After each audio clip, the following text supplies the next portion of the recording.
The prince's sharp ears caught the name. Amara, he repeated softly, rolling it across his tongue like sweet palm wine. Yes, that is the name. Where is she now? A heavy silence fell over the village square. The council of elders shifted uneasily on their carved wooden stools. The prince's question had unsettled everyone. Of course they knew Amara, Mazioafar's only child, the quiet girl whose smile calmed quarrels and whose humility outshone her beauty. But why was she absent on a day when every maiden of age was meant to stand before the prince? The eldest elder stroked his long white beard before speaking. It is true, my prince. Amara should be among the maidens. She is of age, and her beauty is known throughout this village. He hesitated, glancing at the restless crowd. But she was sent away. The prince leaned forward, his eyes narrowing. Sent away? For what crime? Before the elder could answer, a small but determined voice rose from the back of the gathering. It was Notsi, Amara's childhood friend, the one who had clung to her and wept the day she left. She pushed through the crowd, her chest rising with courage. My prince, forgive me, but I must speak. Amara committed no crime. It was Mama Joy. Gasps rippled through the square like wind through dry grass. Every face turned toward Mama Joy, who stiffened where she stood, her wrapper suddenly too tight around her waist. Notsi's voice trembled, but she did not falter. Mama Joy poisoned Papa Okapor's mind. She told him Amara was stubborn and wayward. She lied until he believed her. She wanted only her own daughter Joy to stand here today and be chosen by you. The prince's expression hardened, sharp as a cutlass. Woman, he said, fixing Mama Joy with a burning stare. Is this true? Mama Joy stepped forward quickly, shaking her head. It is a lie, a wicked lie. My prince, do not listen to this child. Amara was disobedient. She refused to honor the rules of her father's house. I only asked that she be corrected. Her father chose to send her away. But the villagers were unconvinced. Murmurs rose, thick and angry. Liar! An old woman shouted. We all know Amara. That girl never raised her voice at anyone. Another called out. If she was so disobedient, why did she tend her father's goats more faithfully than the servants? Why did she fetch water for half the compound every dry season? The prince raised his hand, and silence fell instantly. His gaze pierced Mama Joy.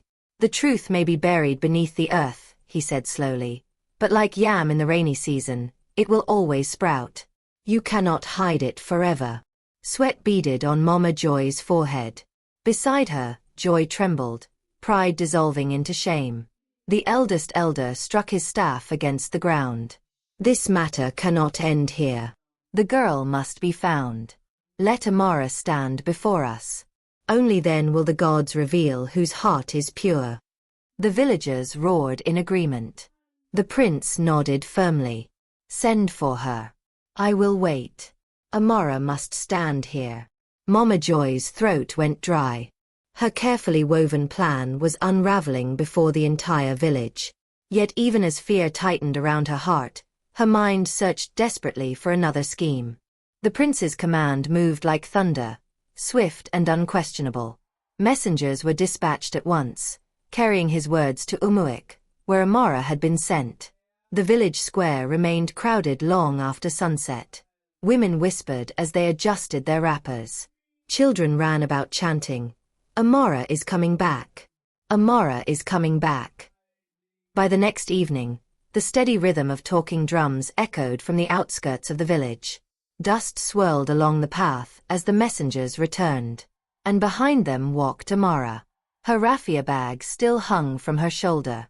Her wrapper was plain and slightly faded, yet her face glowed with quiet strength, as though hardship had polished rather than broken her. She stopped, startled to find half the village waiting. Then the cheers began. Some clapped, some ululated, others rushed forward to embrace her. Amara, daughter of Okapor, welcome home, an old woman cried. Our true pride has returned, another shouted. And in that moment, As the crowd parted and the prince's eyes met hers, the village understood something powerful.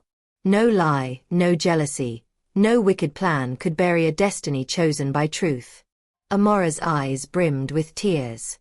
She had left the village in shame, believing she had been forgotten. Yet now she returned to songs, open arms, and praises rising like incense into the sky. Bowing her head, she whispered a quiet prayer of thanks to God, her heart trembling with gratitude. At the far end of the square, Mama Joy stood stiff as a carved statue. Her fingers clutched her wrapper so tightly her knuckles turned white. Every cheer for Amara felt like a dagger sinking into her chest. Villagers exchanged knowing glances. "Did you hear?"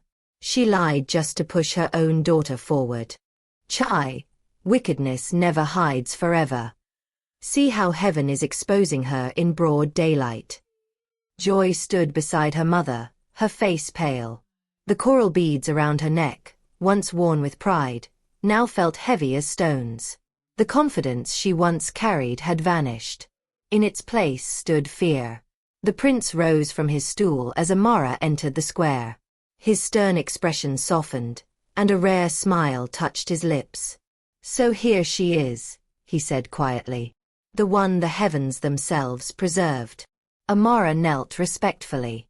"My prince, I am honored," she said, her voice calm despite the pounding of her heart. The elders turned to her. "Is what Ngozi said true?" they asked. Amara spoke gently, without bitterness. She told them how she had been accused falsely, how silence had been her shield, how she endured without complaint. Before she could finish, Elder Nodi's gaze shifted toward Motsi Okafor, whose face was heavy with shame. "And you, Motsi Okafor," Elder Anadi thundered, striking his staff against the ground. "What kind of father allows his wife to mistreat his own daughter beneath his roof? Did you not see her suffering? Did you not hear her cries? A father who neglects his child's protection shares in the guilt of the oppressor." Motsi Okafor bowed his head deeply. "Elders, I was blind. I trusted lies over my daughter's innocence. I failed her. For that, I am deeply ashamed." A murmur swept through the crowd. Mama Joy trembled. Sweat gathered on her forehead as she realized her web of deceit had finally torn apart. She forced a weak smile, but fear wrapped around her like iron chains. Amara was back. And the truth was no longer hers to control. That night, Motsi Okapor's compound lay under a heavy silence. No laughter drifted from neighboring huts. No playful chatter of children filled the air. Inside, Joy sat on a wooden stool, her face buried in her palms. Tears streamed down, falling onto the dusty floor. Mama Joy crouched in a corner, shaken and disgraced. But Joy's pain burned deeper than shame. "Mother," her voice cracked. "Why? Why did you do this? You ruined everything." Mama Joy looked up, startled. "My daughter, I did it for you. For your future. I wanted you to sit beside the prince. To wear the beads of royalty. To become queen." Joy shook her head fiercely. "No. You did it for yourself. For your pride. Your jealousy. Your greed. You tried to force destiny." Her words struck like lashes. "I am now the laughingstock of Yumui's," Joy sobbed. "Everywhere I go, they will point and whisper, 'There goes the girl whose mother tried to steal another's destiny.' I cannot bear it." Mama Joy crawled closer, reaching out, but Joy pulled away sharply. "Do not touch me. If you had let things be, perhaps the prince would have chosen me. Or perhaps not. But at least I would have kept my dignity."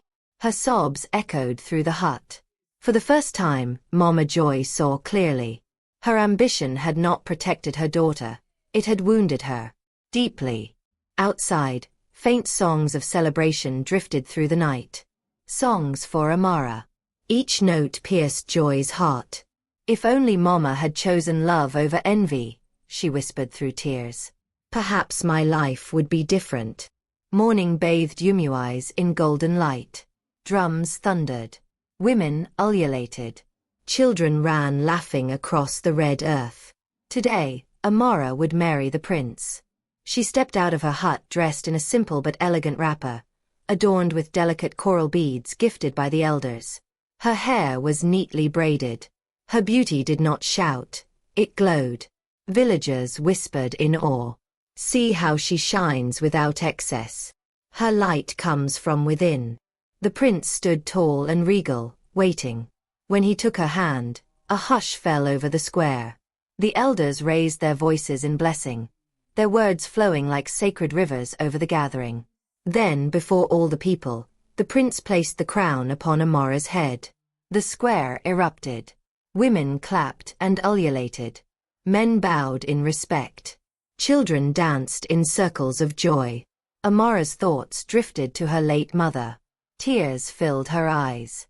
Mother, she whispered softly, thank you for teaching me patience, faith, and trust in God. I stand here today because of you. Then her father stepped forward. My daughter, Motsi Okafor said, his voice thick with emotion, forgive me. I allowed lies to blind me. I failed you. But I am proud of the woman you have become. Amara embraced him. Tears flowed freely between them, washing away the past. The villagers watched in admiration. Even those who once doubted her now saw it clearly. Truth may stumble, but it never falls. Humility may be tested, but it never loses. As Amara stood beside her husband, ready to begin her new life, she whispered one final prayer. No matter how far they try to push you away, your destiny cannot be stolen. God will always make a way. The celebration continued long into the evening. And in the hearts of all who witnessed it, one lesson burned brighter than coral beads or royal crowns. Humility, faith, and integrity will always triumph over greed, jealousy, and deceit. Amara, once rejected, once cast aside, now reigned as queen. Not only in title, but in spirit. Beloved by her people. Victorious in destiny.